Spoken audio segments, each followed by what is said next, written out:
آقا کے وفادار ہے علماء دیوبند، اسلام کے غمخوار ہے علماء دیوبند۔ آقا کے وفادار ہے علماء دیوبند، اسلام کے غمخوار ہے علماء دیوبند۔ اللہ کے محبوب کے اور دین مبی کے، اللہ کے محبوب کے اور دین مبی کے حقدار و علمدار ہے علماء دیوبند، اسلام کے غمخوار ہے علماء دیوبند۔ آقا کے وفادار۔ خوابوں کی تعبیر بتلانے والے ایک بہت بڑے عالم کے پاس ایک شخص آیا اور اس نے کہا کہ میں نے رات خواب دیکھا ہے کہ میری چارپائی کے نیچے آگ جل رہی ہے۔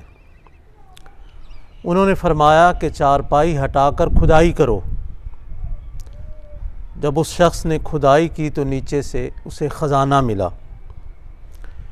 کچھ عرصے کے بعد ایک اور شخص آیا اور اس نے یہی خواب بتایا کہ میری چارپائی کے نیچے آگ جل رہی ہے۔ انہوں نے فرمایا کہ جس کمرے میں تمہاری چارپائی ہے اس کمرے سے سامان اور بیوی بچوں کو نکال لو۔ وہ شخص بھاگتا ہوا گیا اور سامان اور بچوں کو باہر نکالا تو کچھ دیر کے بعد اس کمرے کی چھت گر گئی۔ اس عالم کے پاس پڑھنے والے شاگردوں نے ان سے سوال کیا کہ حضرت کچھ عرصہ پہلے ایک شخص نے یہی خواب بتایا تھا تو آپ نے اسے کہا کہ کھدائی کرو نیچے خزانہ ہے، اب وہی خواب اس شخص کو آیا تو آپ نے کہا بیوی بچوں کو ہٹاؤ، سامان کو ہٹاؤ، چھت گرنے والی ہے۔ خواب ایک ہے، تعبیریں دو ہیں، اس کی کیا وجہ ہے؟ تو انہوں نے فرمایا کہ آپ نے غور نہیں کیا، پہلے شخص کو جو خواب آیا تھا وہ سردیوں میں آیا تھا، سردیوں میں آگ نعمت ہوتی ہے۔ اب اس شخص کو جو خواب آیا تو یہ گرمیوں میں آیا ہے، گرمیوں میں آگ عذاب ہوتا ہے، نعمت نہیں ہوتی، اس لیے میں نے اس شخص کو خزانے کی تعبیر دی اور اسے چھت گرنے کی تعبیر دی۔ سچی بات یہ ہے کہ سردیوں میں آگ واقعی نعمت ہے، پھر چارپائی کے نیچے ہو تو پھر تو بہت بڑی نعمت ہے۔ دیہاتوں میں لوگ جس آگ پہ کھانا پکاتے تھے اسی آگ کو کسی برتن میں ڈال کر بڑے بوڑھوں کی چارپائیوں کے نیچے رکھ دیتے تھے۔ اب وہ رواج ختم ہو گیا ہے، بلکہ اب گیس کے چولہے آ گئے ہیں اور انگیٹھیوں کی بجائے ہیٹر آ گئے ہیں۔ تو بزرگوں کو چونکہ گرمی کی زیادہ ضرورت ہوتی ہے اس لیے ان کی چارپائیوں کے نیچے آگ رکھنا یا ان کی چارپائی کے قریب ہیٹر جلانا یہ بہت مفید ہے، اس کے بہت فائدے ہیں۔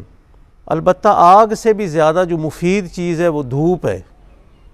آج بہت دنوں کے بعد ہمارے ہاں دھوپ نکلی ہے تو مسجد میں نے دیکھا ہے کہ لوگ جس کونے میں دھوپ لگتی ہے وہاں کافی تعداد میں بیٹھے ہوئے ہیں۔ آگ جس کمرے میں ہو اس کمرے میں تو ہیٹ رہتی ہے، گرمی رہتی ہے، جب آپ باہر نکلتے ہیں تو آپ کا جسم اچانک ٹھنڈا ہو جاتا ہے، جسے کہتے ہیں گرم سرد ہو گیا ہے، اسے بیماری بنتی ہے، بخار ہوتا ہے۔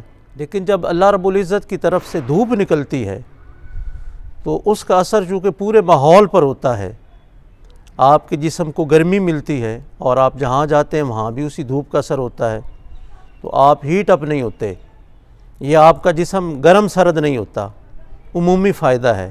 اللہ کی جو نعمتیں ہیں وہ عمومی ہیں، اللہ کی ہوا چلتی ہے سب کو لگتی ہے، دھوپ نکلتی ہے سب کو لگتی ہے۔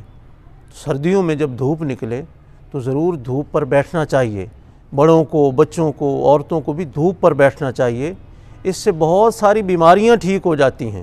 اور پھر اس پر اللہ کا شکریہ بھی ادا کریں کہ اللہ سردی کے موسم میں تو نے دھوپ دی ہے تو ہم نے اپنے جسم کو گرم کر لیا ہے۔ یہ اللہ کی نعمتیں شکر کے اظہار کے لیے ہوتی ہیں اور ان میں بڑے اسباق ہوتے ہیں کہ اللہ کتنا بڑا ہے کہ سرد موسم میں اچانک سورج نکالتا ہے تو ہر طرف گرمی ہو جاتی ہے، ٹھٹھرتے ہوئے جسموں کو سکون مل جاتا ہے، اور شدید ترین گرمی میں ایک ہلکی سی ہوا چلاتا ہے تو جلتے ہوئے جسموں کو سکون مل جاتا ہے۔